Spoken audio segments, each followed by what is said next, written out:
Lar de Frei Luiz apresenta a palestra que você não assistiu. Tema: Visão Espírita do Carnaval, com Eduardo Araújo. Boa noite a todos. Em primeiro lugar, como o Wilson falou,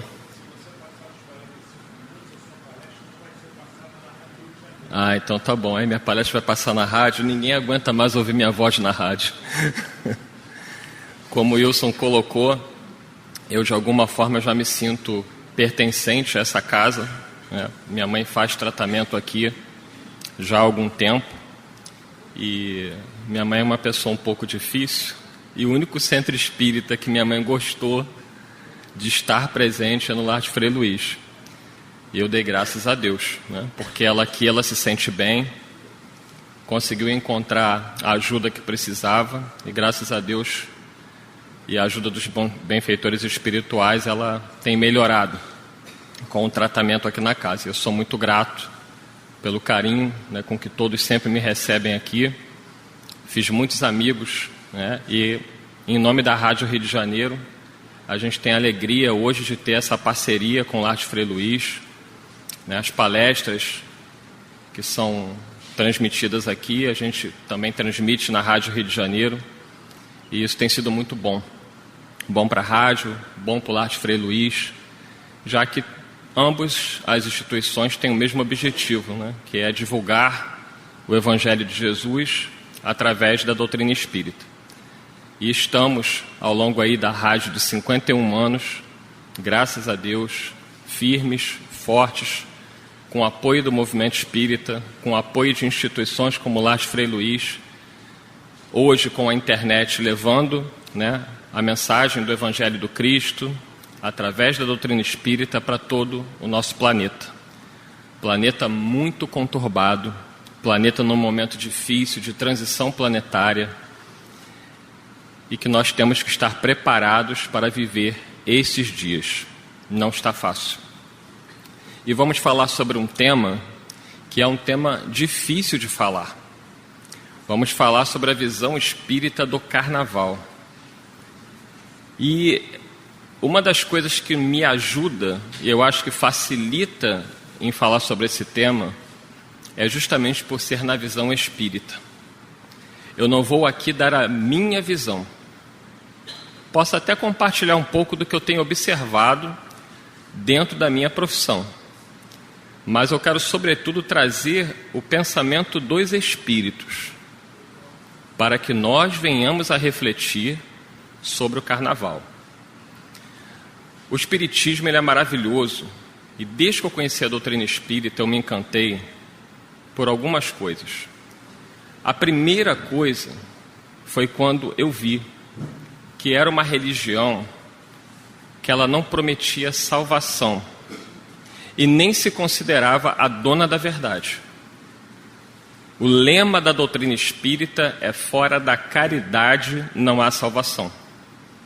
Não é fora do espiritismo.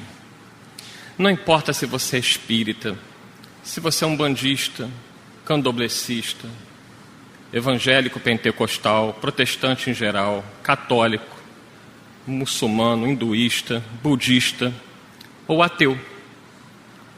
Eu achei isso maravilhoso, porque, segundo o próprio Bezerra de Menezes, esse espírito a quem respeitamos, Dr. Bezerra de Menezes, ele diz que prefere às vezes lidar com alguns ateus que amam o próximo do que com alguns religiosos que têm o conhecimento, mas não agem com amor.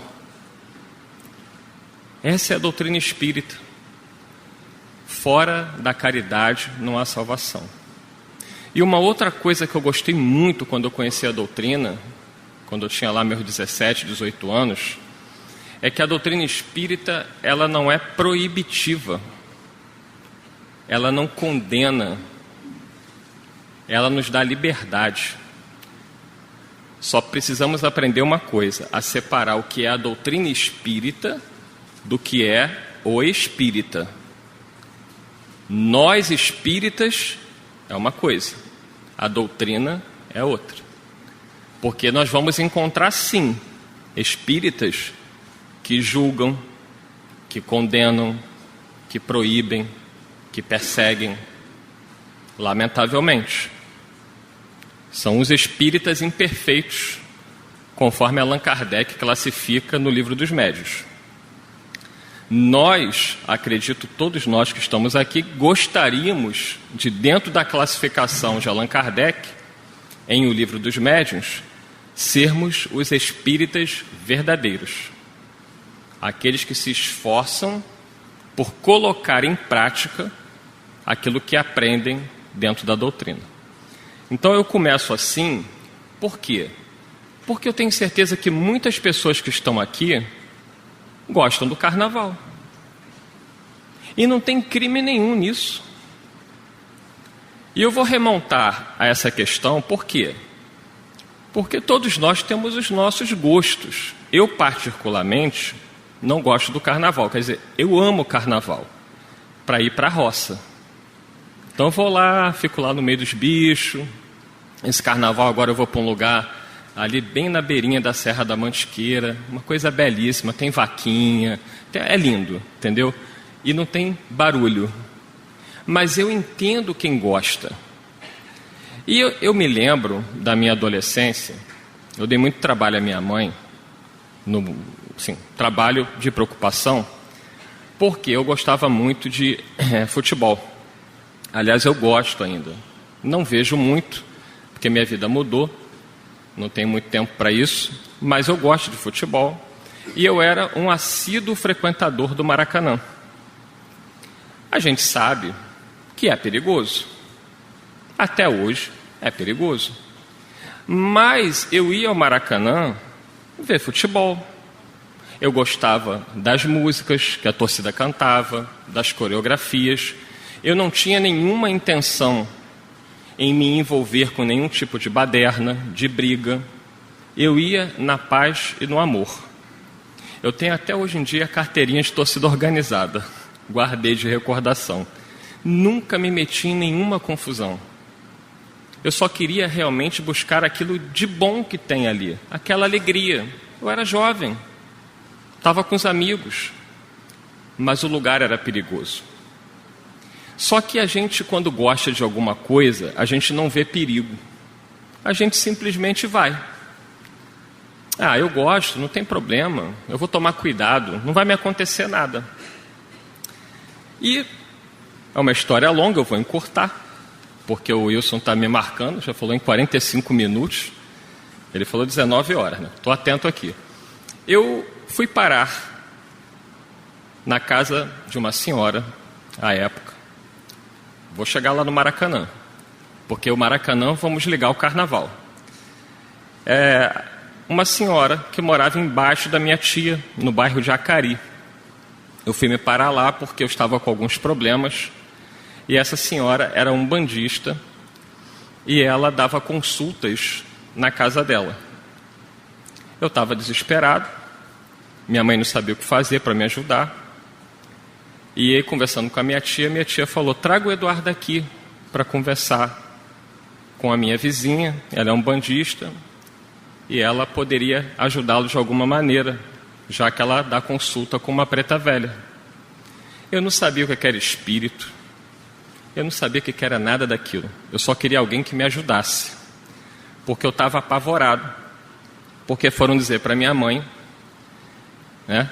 Uma cartomante. Eu só me envolvi em história complicada, né? Fomos parar numa cartomante. A cartomante falou que fizeram um trabalho para o meu pai, que pegou em mim, e que o trabalho era para morrer seco. Eu já era magro. Para morrer estava num passo, né? Minha esposa está aqui de testemunha, né? Ela sabe como eu era magro mesmo, né? Agora estou até barrigudo. E aí bateu o desespero, falei, vou morrer. Entrei em pânico, eu era muito medroso. Foi quando eu fui me parar nessa senhora, umbandista, que me recebeu na casa dela para conversar com uma preta velha, que dizia se chamar Vovó Maria Conga do Cruzeiro das Almas. Eu sentei perante aquela senhora, desesperado, afinal eu ia morrer seco. E ela nunca tinha visto aquela senhora. Fiquei sozinho com ela, minha mãe ficou, acho que em cima, na casa com a minha tia.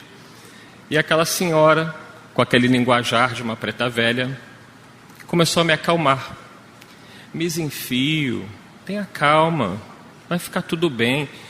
Eu fiquei olhando assim, eu senti paz. Ela conseguiu me trazer paz. E começou a me falar algumas coisas que só eu sabia. E eu perguntei a ela, mas como a senhora sabe dessas coisas? Aí ela falou, eu te acompanho, meu filho.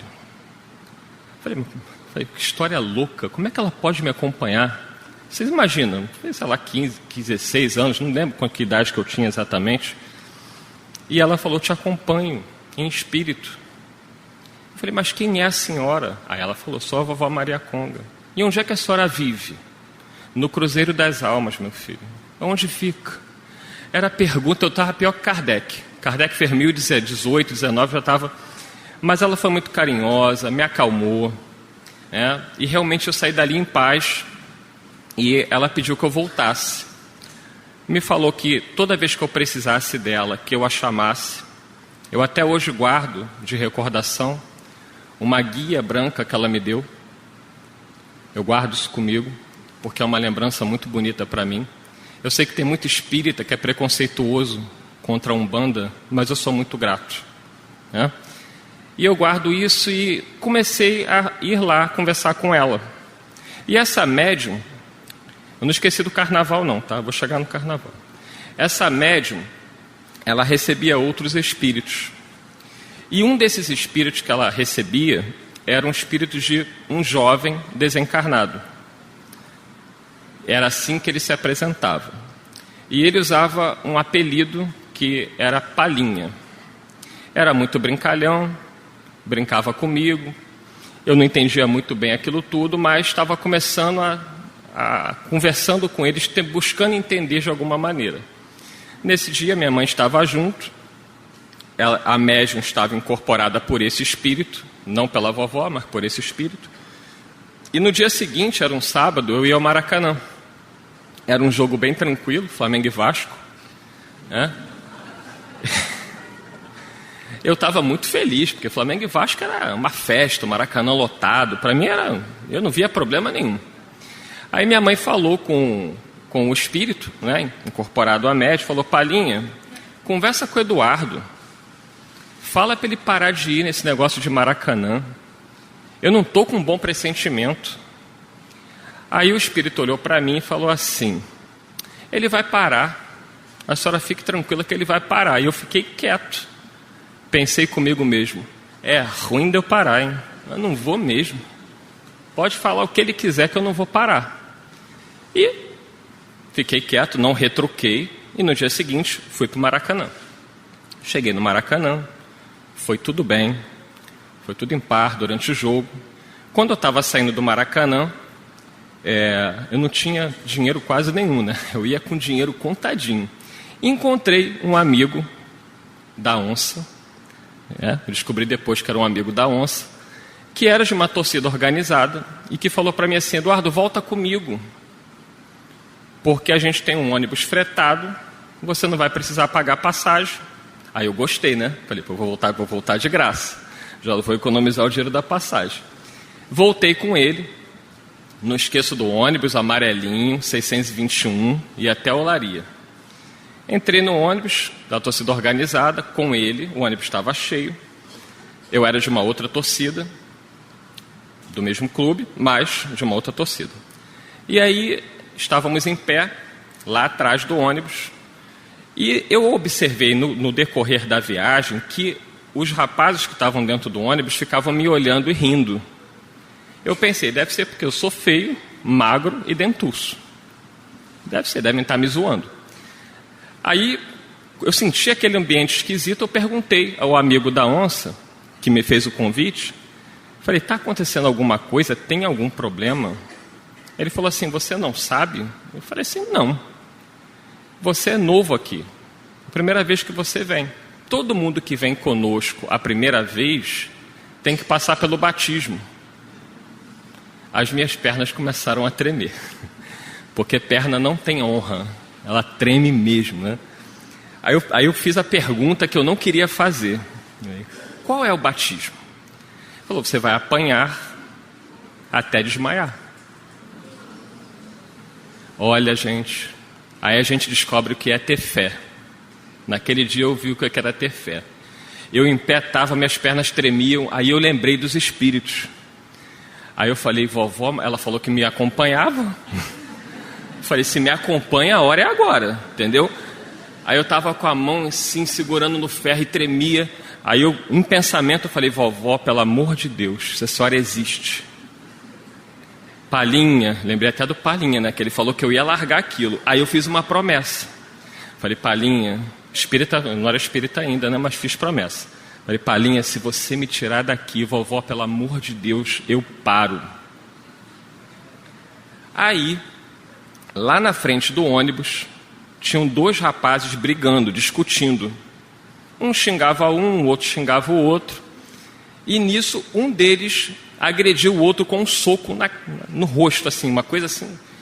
E aí, as atenções se voltaram todas para os 2 brigões. E eles me esqueceram. Todo mundo foi... Eles não foram separar a briga, eles foram bater nos 2. Porque a diversão deles era bater. Como os 2 estavam brigando, eles foram lá bater nos 2. O ônibus estava fazendo a curva para entrar ali na Rua Uranus, na estação de Bom Sucesso. Nessa hora, ser magro é uma benção. E, por sorte, os ônibus antigos não eram esses que têm ar-condicionado. Então, tinham janelas. E a janela grande, aberta, eu voei pela janela. Eu voei, eu pulei, mas eu não sei nem como é que eu fiz aquilo. Mas o medo de apanhar era muito grande.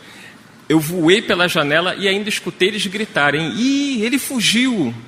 Eu corri da estação de Bom Sucesso até minha casa, que é em Ramos. Eu devo ter feito mais rápido que aquele maratonista que faz assim.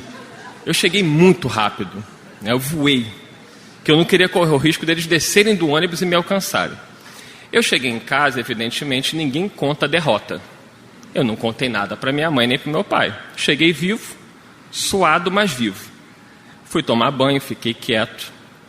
Na semana seguinte, no sábado posterior, eu voltei lá naquela senhora para conversar com a vovó. Só quem estava lá era o Palinha. Eu estava quieto. Aí vocês veem, gente, não tem como a gente dizer que isso é mentira. Eu vivi isso. Eu quieto, estava quieto, estou, e ele olhando para mim rindo, né? Incorporado na senhora, me olhando e rindo. E eu calado estava, calado fiquei. Aí ele chegou perto de mim e falou assim, né? Se não fosse aquela briga, né? Aí eu falei assim, foi você? Ele falou assim, fui eu. Aí eu falei, olha, muito obrigado, prometo, eu não volto mais. Nunca mais voltei, nunca mais. Esse Maracanã novo eu nem conheço. Eu até queria ir para ver, né? Desde que derrubaram, nunca mais voltei. Eu sou obediente, entendeu?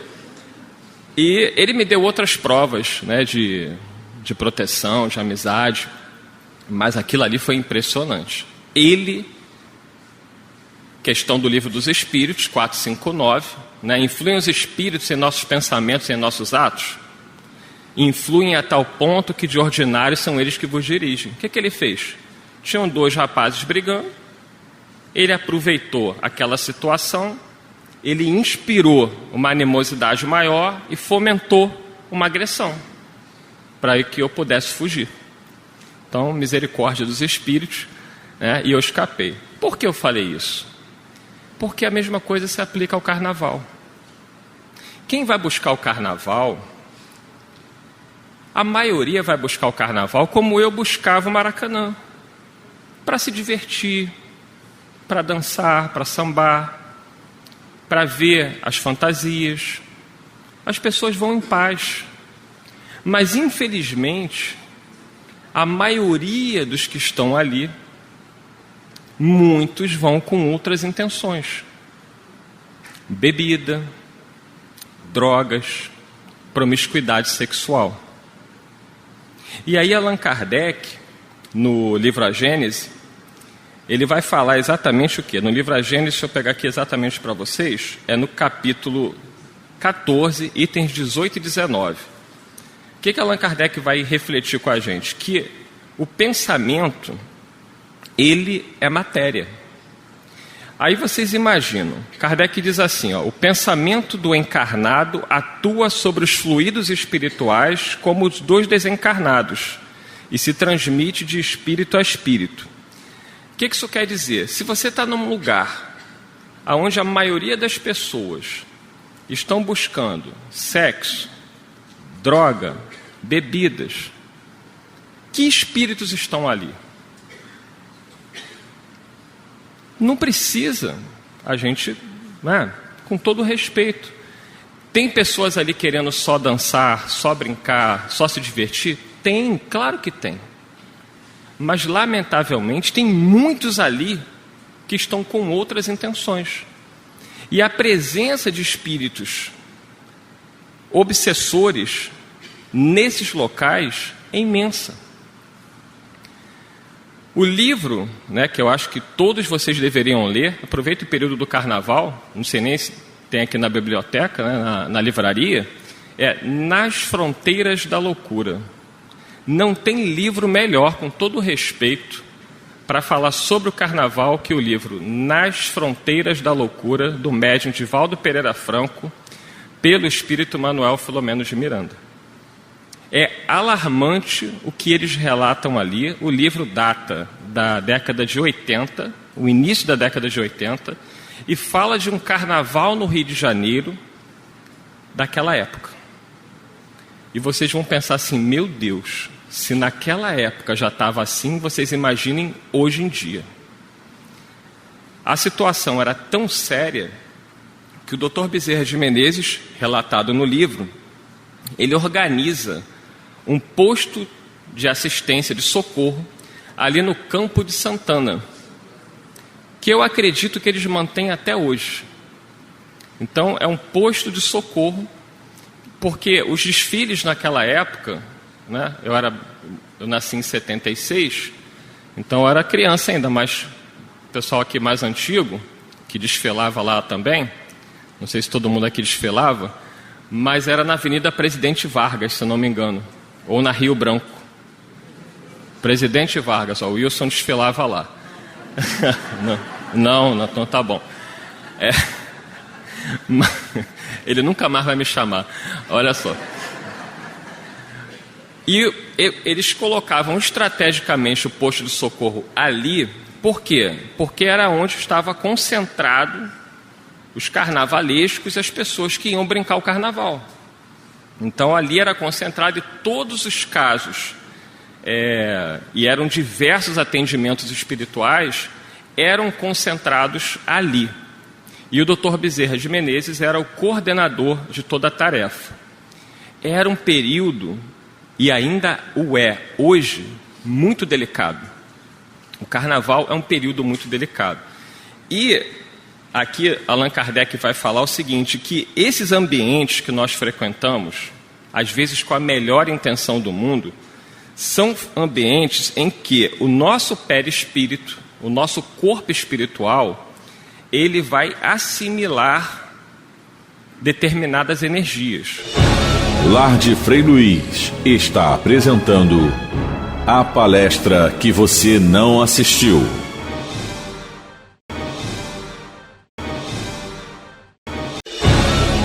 Lar de Frei Luiz volta a apresentar a palestra que você não assistiu. Tema: Visão Espírita do Carnaval, com Eduardo Araújo. Nosso corpo espiritual, ele é como uma esponja, muitas vezes, ele absorve. Aqui nós entramos e nos sentimos no céu, porque é um ambiente de paz, é um ambiente de oração. Quando nós vamos em outros lugares mais agitados, a gente sente que aquilo mexe com a gente. E Kardec diz que, sendo o nosso corpo espiritual, nosso perispírito, idêntico aos fluidos espirituais, ele os assimila com facilidade. Como uma esponja, ele se embebe de um líquido. E esses fluidos exercem sobre o corpo espiritual uma ação tanto mais direta que eles vão afetar o nosso corpo espiritual e este, a seu turno, vai reagir sobre o organismo material. O que ele quer dizer? A gente pode adoecer. Ele termina falando, não é outra a causa de certas enfermidades. Porque a gente se contamina com essa energia. Essa energia vai afetar o corpo espiritual, que está intimamente, diz Allan Kardec no livro A Gênese, que o nosso corpo espiritual ele está molécula a molécula ligado ao corpo físico. Tudo que afeta o corpo espiritual vai repercutir no físico. Tudo que afeta o físico vai repercutir no corpo espiritual. Então, esse ambiente é um ambiente que nos deixa numa situação muito delicada. E a gente tem recebido muitas mensagens, né, até na casa espírita que eu frequento, a União Espírita Carlos Chagas, no bairro de Ramos, já por 2 semanas seguidas, os mentores espirituais, de uma forma até não muito usual, têm nos alertado a tomarmos cuidado com este próximo carnaval. Falando de uma forma muito assim, os espíritos são muito discretos. Eles não ficam botando medo em ninguém, mas esse mesmo mentor, já pela 2ª semana, nos alerta. Meus filhos, cuidado com esse período que se aproxima. Será um período muito difícil.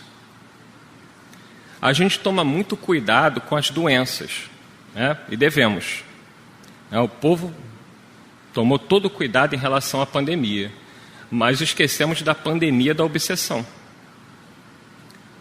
E a pandemia da obsessão, não adianta usar máscara, tem que ter a túnica nupcial, que Jesus falava, que é a proteção moral,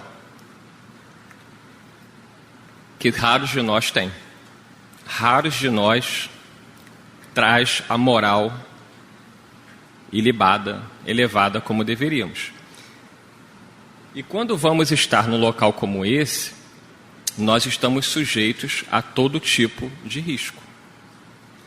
E no livro, Dr. Bezerra de Menezes, junto com Manuel Filomeno de Miranda, ele conta alguns casos e faz algumas reflexões. Algumas até que alguns carnavalescos vão ficar chateados. Mas ele não está julgando quem está ali. Ele está falando do risco que eles colocam desnecessário, que muitos de nós nos colocamos. Tanto não se julga que no livro No Mundo Maior, o André Luiz, livro No Mundo Maior, estou aqui sendo obsidiado pelo relógio, tá? Então toda hora eu olho para ele, falta pouco. No livro No Mundo Maior, de Chico Xavier, pelo espírito André Luiz, eles foram numa boate, uma discoteca. E o André Luiz, que era um homem do mundo como nós, ele viu as pessoas dançando, se divertindo, a música tocando, e muitos obsessores em cima das pessoas. Obsessores cruéis, alguns com aspecto horrível. E o André Luiz fica horrorizado com aquilo. E ele faz uma pergunta ao instrutor Calderaro. A pergunta dele foi a seguinte: será crime se divertir? As pessoas não têm direito a se divertir? E esses espíritos ficam aí em cima dessas pessoas? Não é o que nós sentimos? O André Luiz nos representa, ele está nos defendendo. Porque ele viu que as pessoas, na visão dele, as pessoas só estão ali querendo dançar, curtir a vida, gente, se divertir um pouco. E aí ele vai perguntar: meu amigo, que vemos criaturas alegres, cercadas de seres tão inconscientes e perversos. Pois será crime dançar? Foi a pergunta do espírito André Luiz. É crime dançar? Constituirá falta grave? O orientador escutou pacientemente as indagações ingênuas, que me escapavam dos lábios, ditadas pelo espanto que me assomara repentinamente, e esclareceu. Que perguntas, André?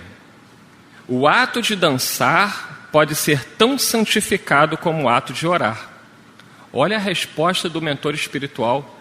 o ato de dançar pode ser tão santificado quanto o ato de orar.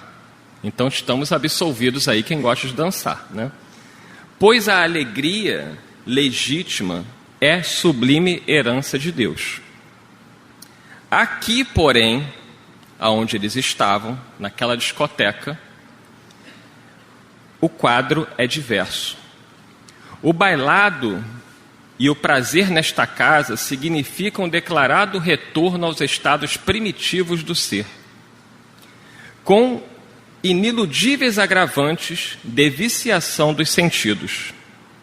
Observamos neste recinto homens e mulheres dotados de alto raciocínio, mas assumindo atitudes que muitos símios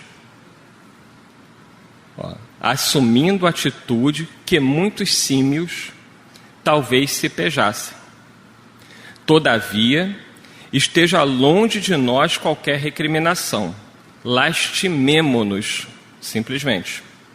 São transfugas sociais e, na sua maioria, rebeldes à disciplina instituída pelos desígnios superiores para os seus filhos. Procuram afogar no vinho ou nos prazeres certas noções de responsabilidade.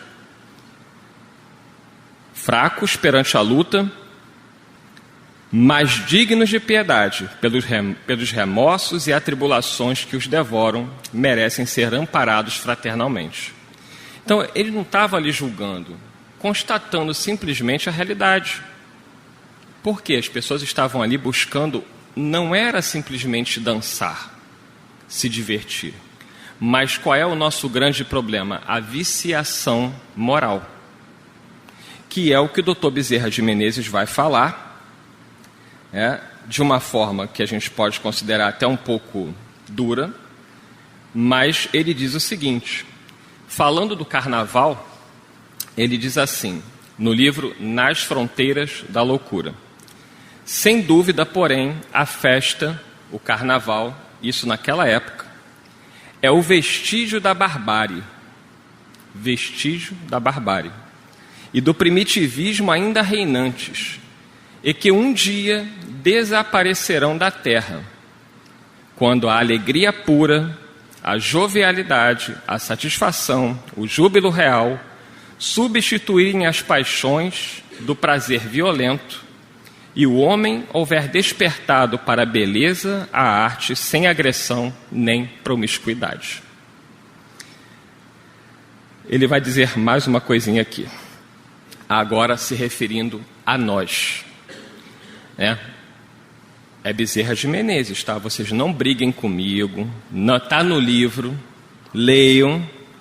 Ele fala sobre os espíritas, observando os espíritas no carnaval. Ele diz assim, a vida é muito difícil, muitas pressões, e ele fala, natural que se permitam, nestes dias de carnaval, onde a carne nada vale, os excessos que reprimem por todo o ano, sintonizados com as entidades que lhes são afins. Que entidades são essas que eu quero ter perto de mim? Olha o que ele vai dizer agora. É de lamentar, porém, que muitos se apresentam nos dias normais, como hoje, como discípulos de Jesus, preferindo agora Baco, o representante maior do carnaval, e seus assessores, ao amigo afetuoso Jesus. O que ele está dizendo? Que nós muitas vezes passamos o ano todo frequentando a casa espírita, trabalhando, nos dedicando, e chega no carnaval, a gente se permite, agora é carnaval, eu estou liberado, eu vou ser feliz. E aí ele diz que é de lamentar que a gente passe o ano buscando, o Cristo, o trabalho do bem, para depois, neste período, preferir Baco e seus assessores. E ele vai contar alguns casos, eu vou aqui ser rápido, para a gente já estar terminando. Ele conta o caso de um grupo de espíritas que iam para a despedida de carnaval. Por quê? eles iam começar um trabalho mediúnico. E eles próprios pensaram assim, acho que não vai mais combinar a gente vir para o carnaval trabalhando com a mediunidade, mas vamos fazer a nossa despedida de carnaval. E foram. Só que havia um plano das trevas para matar um deles. Mas, como eles estavam juntos, esses espíritos decidiram que todos iriam morrer. O plano era o seguinte: eles chegaram lá, no carnaval, na festa, Presidente Vargas, e um dos obsessores reuniu os outros e falou o seguinte: vamos fazer da seguinte maneira, vamos procurar um maníaco sexual, é o plano do obsessor, que não vai ser difícil de encontrar aqui, pelo local que eles estavam. Vamos induzir este maníaco sexual a investir contra uma determinada mulher do grupo. O homem irá reagir, haverá uma briga, eles já estarão praticamente bêbados. Após isso, vão pegar o carro e a gente consegue jogá-los num precipício qualquer. Esse era o plano.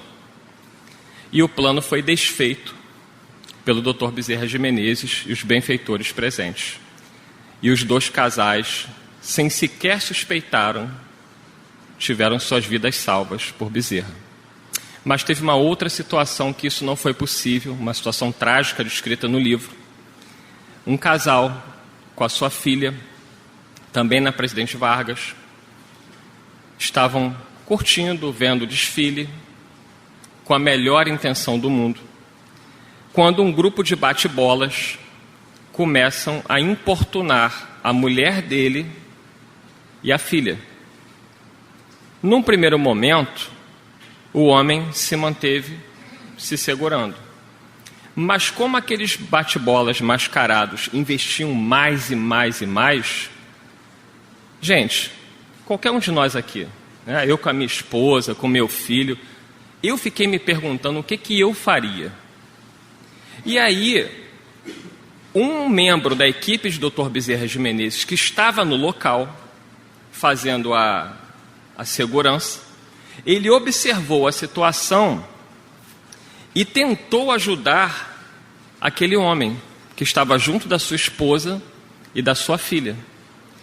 Ele chega para aquele homem e tenta buscar uma sintonia mental e disse para ele: não reaja, procure a polícia, se afaste, tire a sua mulher, tire a sua filha daqui. Mas o homem, tomado de ódio, porque aí é o nosso problema, porque nós somos espíritos ainda muito mais ligados à lei de Moisés, que é o olho por olho e o dente por dente, do que pela lei cristã, que manda amar, perdoar e compreender.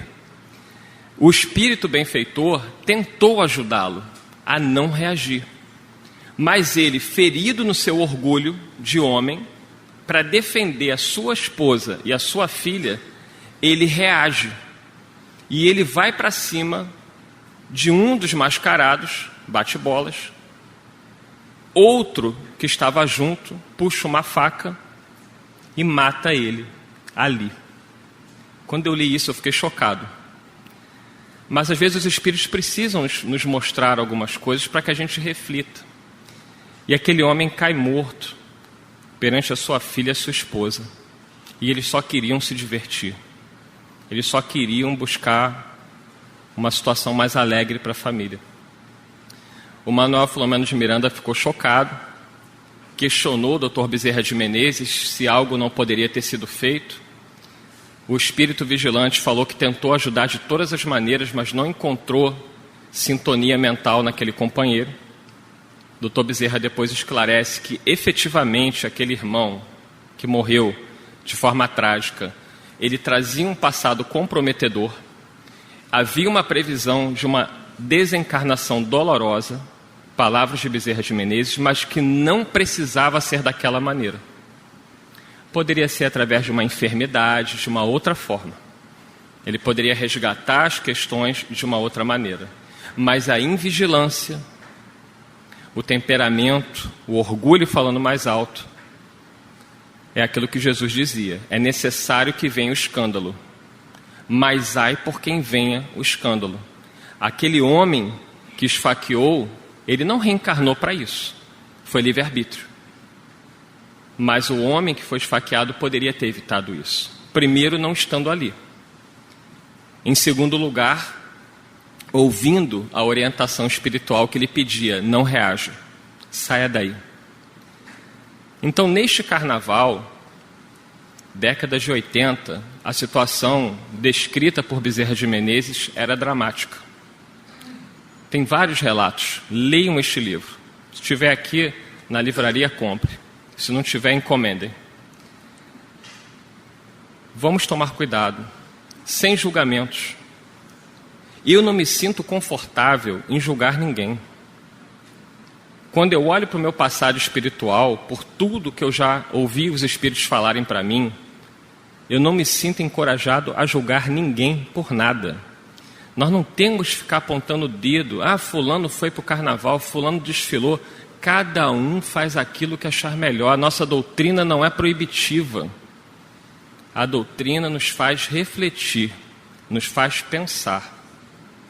Me preocupa, e sobretudo pelos alertas espirituais que nós temos tido, porque eu vejo na minha profissão como psicólogo o que está acontecendo. Os jovens estão completamente perdidos. A situação é dramática das famílias, dramática. Eu tenho um filho de 9 anos, eu me preocupo todos os dias quando meu filho começar a sair, a ter autonomia. Porque a maioria dos jovens, hoje, lamentavelmente, são usuários de drogas. Os pais não sabem. Os pais não sabem. Porque, evidentemente, os filhos não contam. Começam com a maconha e, lamentavelmente, juntamente com o álcool, muitos chegam bêbados em casa. Alguns partem para drogas mais pesadas. E num período como esse de carnaval, onde parece que tudo é permitido, tragédias e tragédias acontecem. Os espíritos têm nos pedido muita oração e muita vigilância. Não dá para prender os filhos em casa, é difícil. Tem que se conversar muito, tem que se orientar muito. É importante que o filho esteja numa evangelização. É importante que o pai e a mãe tenham diálogo, porque a tentação é muito grande. Nós vivemos num mundo onde os valores estão invertidos. Hoje em dia, aquilo que é moral dentro do Evangelho é tido como ultrapassado. Fidelidade. Fidelidade? Não tem fidelidade. Sexo é livre. Tudo pode. A mídia estimula isso. As novelas estimulam isso. Os filmes estimulam isso. A propaganda de televisão estimula isso. Eu lembro que eu era jovem, via carnaval com meus pais em casa, o desfile das escolas de samba, e a televisão fazia questão de erotizar a transmissão. Quem aqui não lembra de um aviãozinho que vinha, e o aviãozinho vinha e ele ia exatamente na nudez da mulher? Isso naquela época. Eu estou idoso, né? Já estou com 46 anos. Essa é a realidade do planeta. Por quê? As trevas tomaram, eles acham que tomaram tudo, e realmente, nesse momento de transição, os valores estão invertidos. Mas confiemos em Jesus, isso vai passar. Porque o mundo de regeneração vai chegar. E quem não conseguir se adequar, vai ter que fazer carnaval em outro lugar. Porque o carnaval daqui será o carnaval da paz, do amor e da fraternidade. Muito obrigado a todos, muita paz.